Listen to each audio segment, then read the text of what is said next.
So friends, welcome to the series of CoinGecko. अगला जो मेरा पिक है that is the NFT section of CoinGecko. You can see NFT means non fungible tokens. तो यहाँ पे basically तीन categories available है, that is NFT floor price, second category is NFT related coins and तीसरा category है NFT watch list. So अगर हम NFT के फ्लोर प्राइस में जाएंगे, you can see the top NFT collection over year which is ranked by the 24 hours trading volume. ठीक है, तो पहला जो एनएफटी आ रहा है दैट इज डी कॉर्ड्स करके आ रहा है। इसका जो प्राइस है that is build on Ethereum blockchain. उसका जो प्राइस है, अगर आपको परचेस करना है then need to pay 3 Ethereum, that is having a worth of $6045 currently.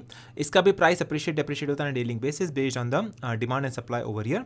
Market cap है इसका दैट इज 26,000 इथेरियम। इसका ट्रेडिंग वॉल्यूम भी आ रहा है एंड इसके 2525 ओनर्स अवेलेबल है एज ऑफ नाउ। ठीक है, सो अगर आपको परचेस करना है this particular NFT then the price is $6045 currently. इस तरह से सारे के सारे एनएफटीज को लिस्ट डाउन किया है based on the value and then this list is available on CoinGecko. उसके अलावा we have the non fungible tokens NFT, ठीक है, बेस्ड ऑन द कॉइन्स। तो ये सारे एनएफटी के लिस्ट अवेलेबल है। You can see the categories over year कि कौन से कॉइन्स एनएफटी के अंडर में आते हैं ओवर ईयर। एंड तीसरा है of the NFT section that is the watch list.